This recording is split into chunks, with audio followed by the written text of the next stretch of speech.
Ito ang simpleng hiling na mauuwi sa isang brutal na obsesyon. Tungkol ito sa isang lalaking may lihim na pagtingin sa katrabaho niya. Dahil nga torpe siya, dito na nga lang siya humiling na magkagusto nga sa kanya yung babae na ito, and nagkatotoo nga ito. Sobrang nagkagusto nga sa kanya ito na lagi na nga siyang gustong kasama, kausap, hanggang sa mauwi nga itong simpleng pagmamahal sa isang malalang obsesyon. Dito na nga matatakot yung lalaki nang may gawin ngang kakaiba itong babae na ito, kung saan dito nga may mangyayaring kikilabot at magbibigay nga ng malalang trauma para sa kanilang lahat.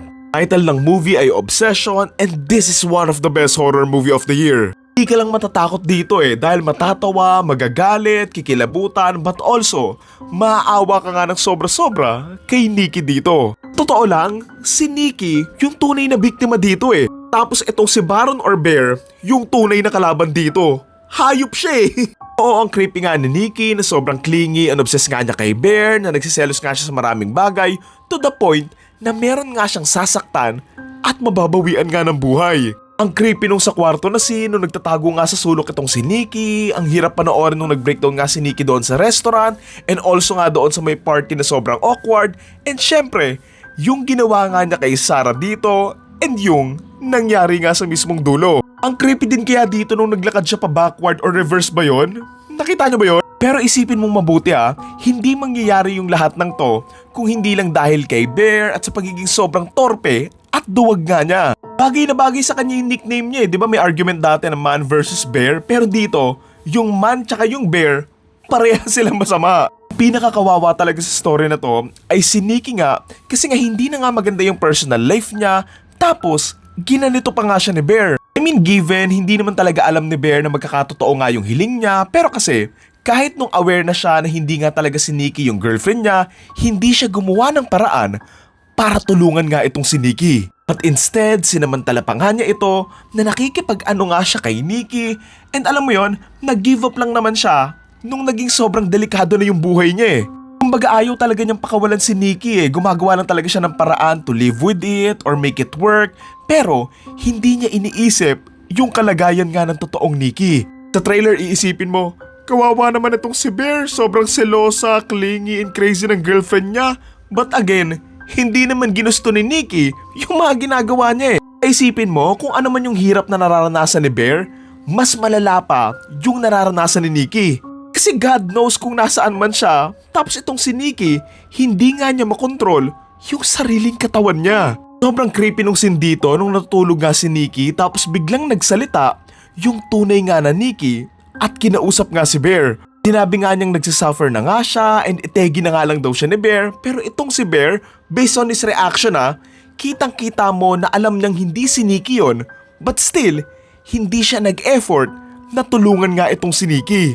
Isipin mo, nagmamakaawa na sa kanya yung tunay na Nikki na tapusin na nga yung paghihirap niya, pero itong si Bear, umalis lang siya, tapos yung sagutan pa niya, pang sarili lang talaga niya yung iniisip niya Sinabi pa niyang, what's so bad about being with me? So the fact na ayun yung una niyang nirespond, kita mo na agad na sarili lang talaga niya yung iniisip niya kasi nga napapakinabangan pa niya si Nikki Kahit alam niyang hindi talaga si Nikki yung nakaka-date, nakaka-bonding and nakakaano niya, sige lang siya ng sige kasi nga nakukuha niya yung gusto niya even though hindi naman talaga to si Nikki. Honestly, iniisip ko nga sa buong movie kung before ba humiling itong si Bear, may chance ba siyang magustuhan nga ni Nikki na for me, feeling ko pwede naman. Oo, you could say na sinabi nga ni Nikki doon sa mga kaibigan niya na little brother nga lang yung turing nga niya kay Bear, tapos may on and off relationship pa nga siya doon sa best friend nga ni Bear, nakatrabaho nga din nila.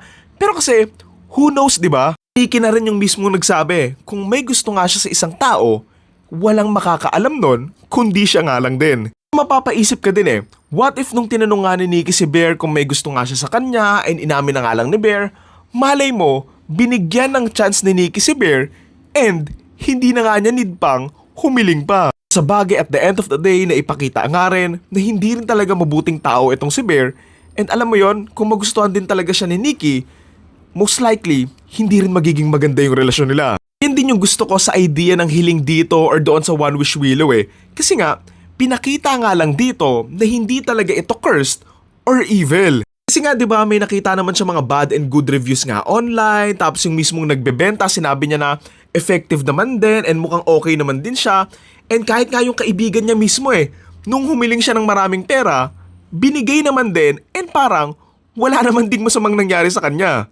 Walang masamang nangyari in a way na konektado doon sa hiling niya. Kumbaga, malas lang niya kasi nagpunta siya doon sa apartment habang nagkakagulo Kasi alam mo yan, ibig sabihin, wala naman talagang masamang epekto yung hiling at depende lang talaga yon sa mismong hihiling nga na unfortunately katulad nga ng hiling ni Bear, may naapektuhan nga na tao at ito nga, si Nikki nga mismo. Sobrang awang-awa talaga ako kay Nikki sa dulo neto kasi nga nung nategi na nga si Bear and bumalik na nga siya doon sa katawan niya. Pero obviously, hindi pa tapos lahat sa side niya Kasi most likely, siya yung mananagot sa lahat nga ng nangyari since may mga taong nakakita na nga rin doon sa weird na pag-uugali niya nung sinapian nga siya.